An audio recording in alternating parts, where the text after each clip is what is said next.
Filosofia Ciências Humanas. Boa tarde a todos e todos. Hoje nós temos aqui, além do público em geral, né, de pessoas aqui da Faculdade de Filosofia e Ciências Humanas, então nós temos uma quantidade significativa de trabalhadores de lá do CAPES, AD Gregório de Matos, né, estudantes, né, que fazem estágio lá, ou que isso foram os estudantes de graduação que têm atividade curricular no serviço, estão aqui para acompanhar a discussão, usuários do serviço, usuários do CAPES AD Gregório de Matos, né? Então, além, como eu disse, dos outros convidados, público em geral, então a gente fica muito feliz com essa presença. E a discussão de hoje, ela, além de ser um tema muito caro para a gente de lá do CAPES, né? Então, só lembrando que o CAPES AD Gregório de Matos ele é um projeto de extensão vinculado à Aliança de Redução de Danos, que é um programa de extensão permanente do Departamento de Saúde da Família, da Faculdade de Medicina da UFBA. E nós vivenciamos uma dificuldade mesmo, né, que faz parte do nosso cotidiano e que precisa ser sempre revista, olhada, repensada, refletida, que é essa questão do manejo de crise nos serviços AD. E agora, no momento atual, na conjuntura que nós vivemos, ainda é mais necessário a gente estar fazendo essas discussões, porque o momento da crise é um momento crítico, onde se define a internação ou a não internação, né? No modelo manicomial, né? E nesse movimento que nós, desde ontem nós amanhecemos com uma política antimanicomial e anoitecemos, né, com um caminho manicomializante sendo colocado aí, né, com o retorno da prioridade aos serviços manicomiais, né, porque as comunidades terapêuticas são serviços manicomiais para o público AD, os hospitais psiquiátricos, a gente conhece a história dos manicômios brasileiros. Então, passa a ter uma prioridade no investimento nesses serviços em detrimento dos CAPs, dos serviços de cuidado com base territorial, né? E esse momento da crise é um momento que, em geral, leva a pessoa que é portadora de um sofrimento mental para uma porta de emergência psiquiátrica e depois para um hospital psiquiátrico, né? Então, conseguir manejar a crise em saúde mental nos CAPs, na comunidade, nos serviços porta aberta e, por que não, na atenção primária em saúde também, né? Claro, existem crises e crises, né? Então, tem algumas crises, o sofrimento mental agudo, que podem sim ser manejados na atenção primária, né? E a gente faz essa discussão lá no Departamento de Saúde da Família, nessa perspectiva do cuidado integral, né, aos indivíduos e coletivos, a partir da porta de entrada aí da atenção básica, né? Então, discutir crise é uma questão crítica para o cuidado em saúde mental, né? E é por isso que nós estamos aqui hoje. Agradeço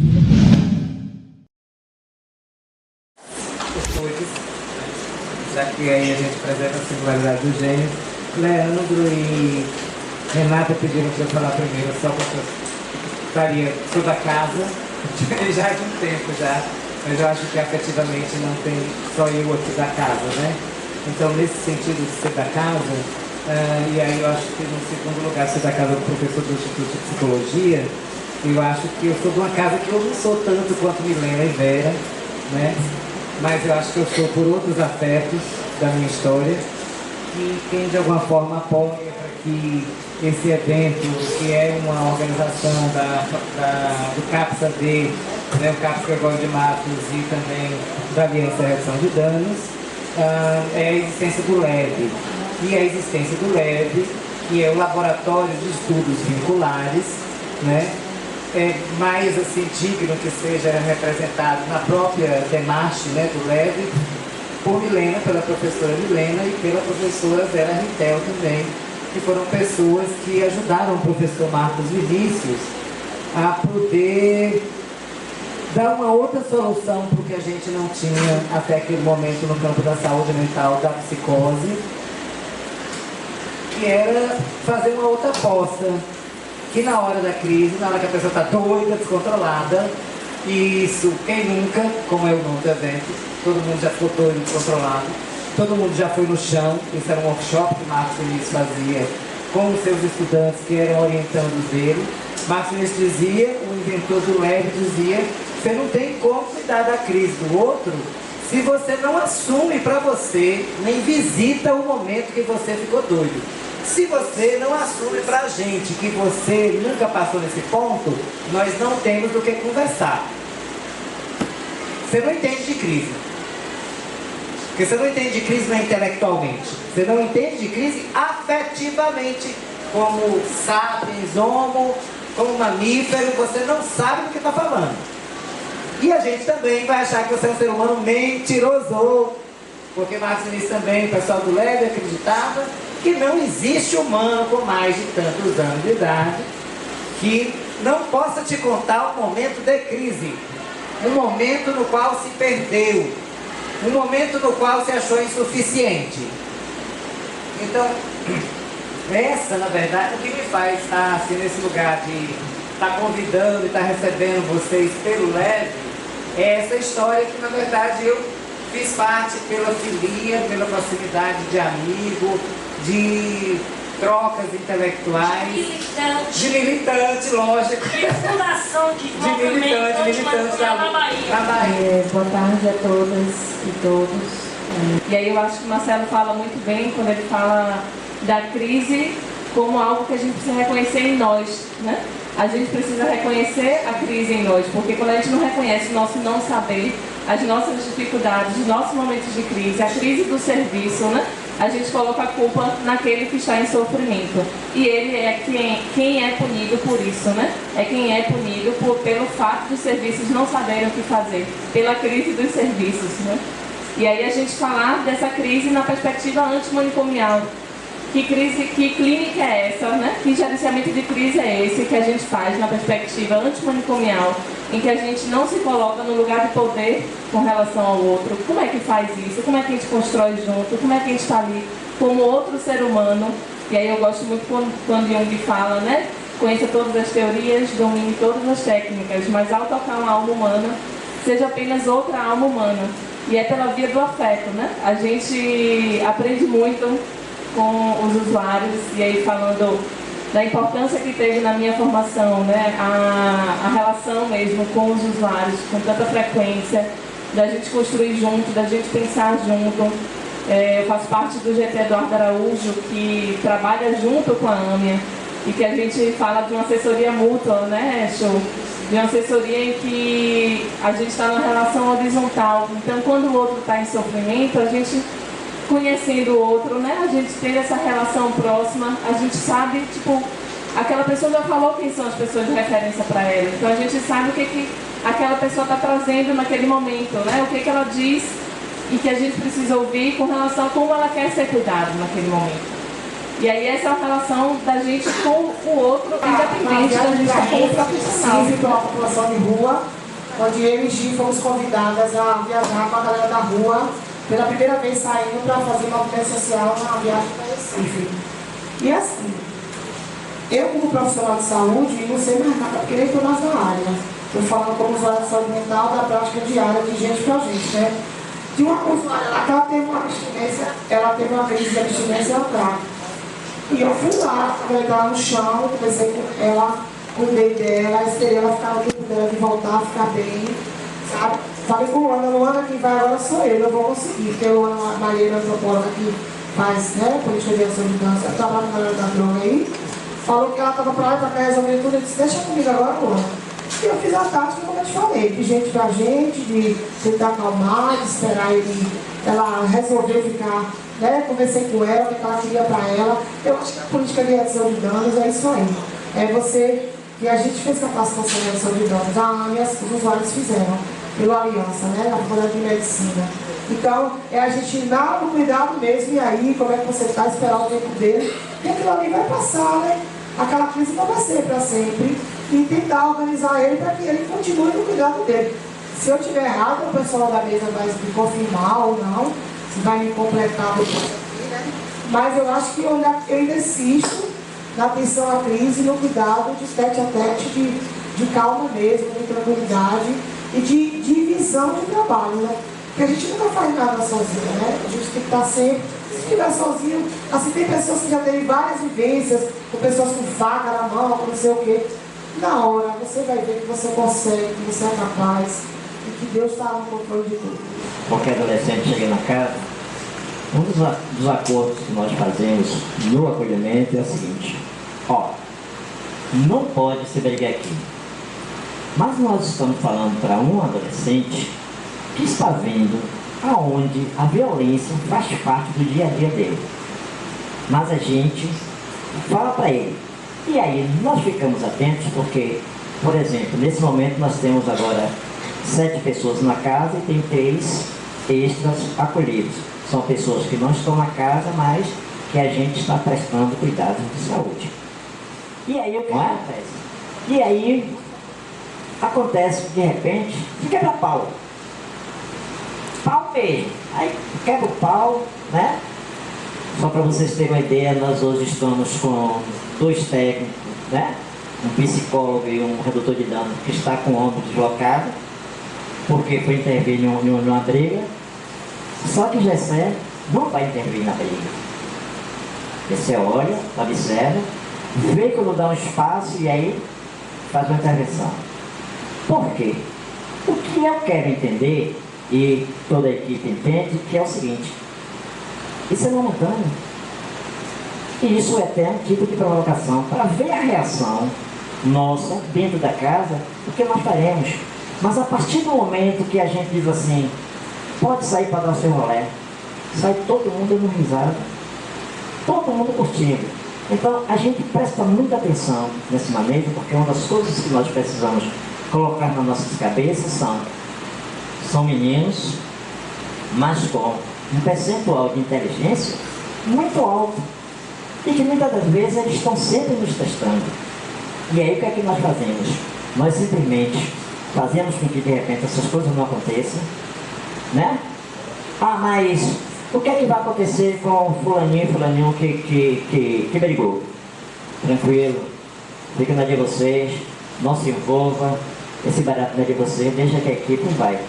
Chama um, né? Dá uma...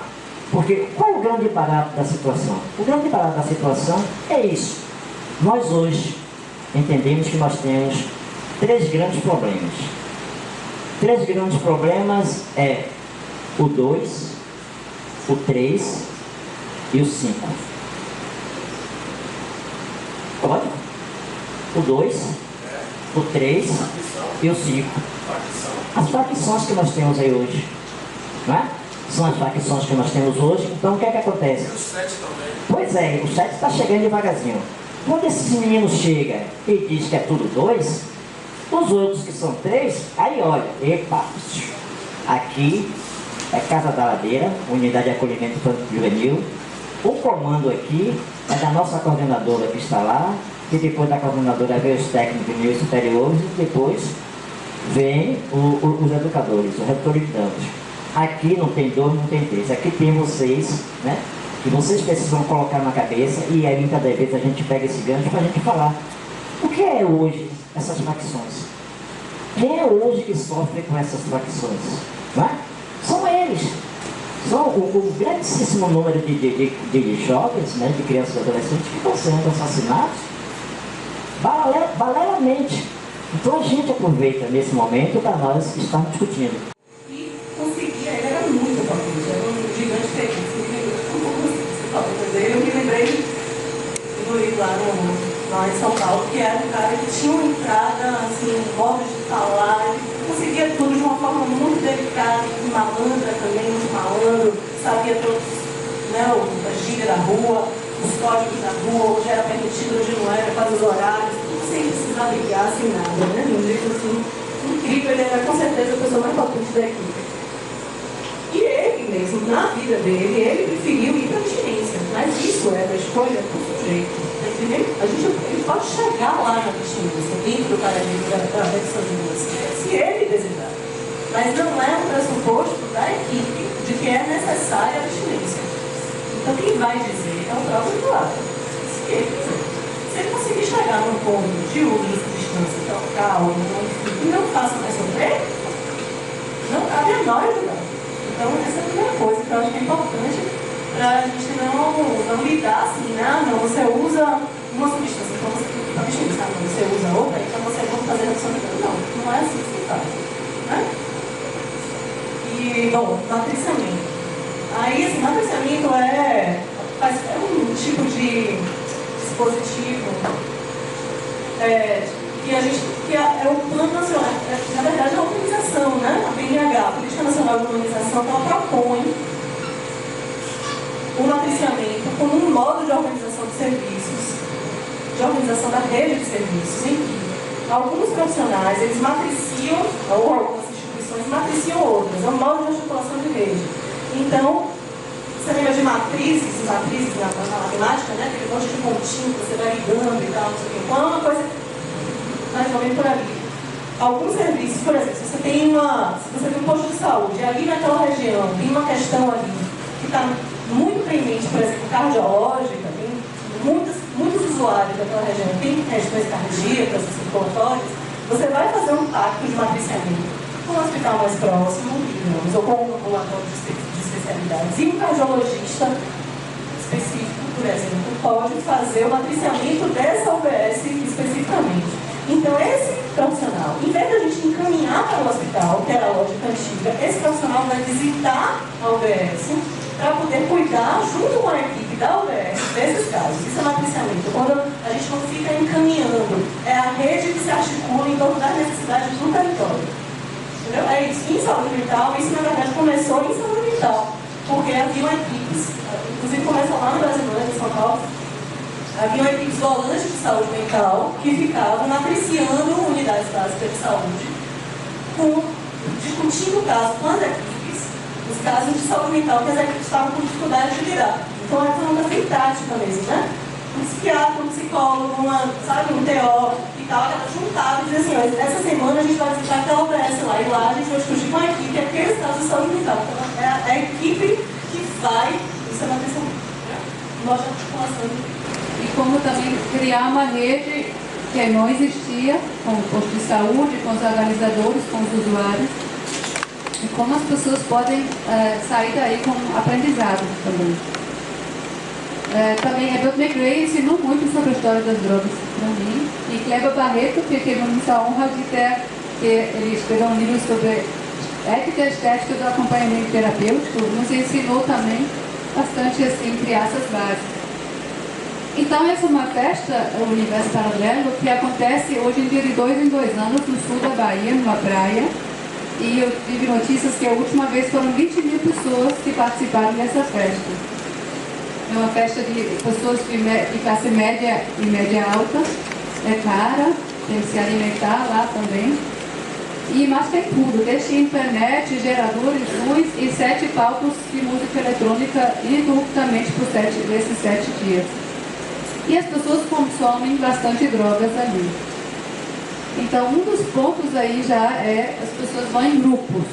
Quando vão em grupos, geralmente um cuida do outro, dá água, quando passa mal, então abraça, conversa um pouquinho, vai tomar um banho de mar, volta, então a pessoa fica bem de novo. Quando tem um uso problemático, usa demais, poliuso, mistura as coisas ou quer chegar a ter seus limites últimos. Mas o problema são poucas pessoas que chegam no coletivo Balance que muitas vezes tem algum problema antecedente psiquiátrico, então psicossocial, mesmo classe média alta, mas às vezes estão brigados, não se sustentam ainda.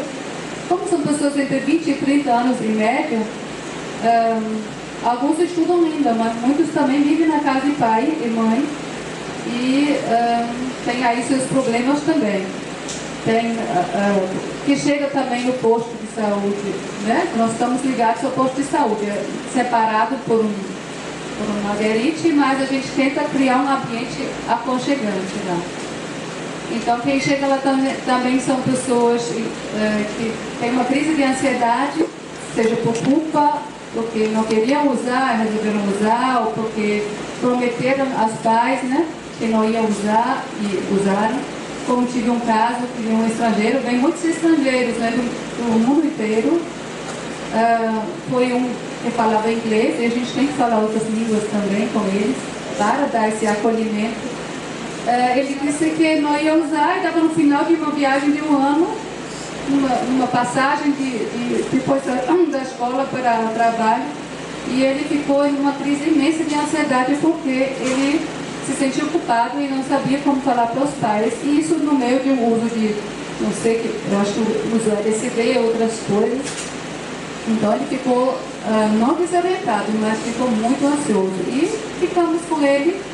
Temos aí equipes também de 3 plantões, né, por dia, então a gente uma equipe se reveza com a outra. Então, mas nesse caso eu fiquei com ele até ele sair tranquilo, voltou para a festa e se reambientou, mas ele também estava sozinho, não tinha um grupo, isso também agrava. Outras pessoas também, alguns têm com depressão, desempregados, uns brigaram com a namorada ou então divorciaram-se e resolvem passar a festa ali. Às vezes já também resolveram, iam como namorado, brigaram, foram sozinhos e às vezes não conseguem se integrar.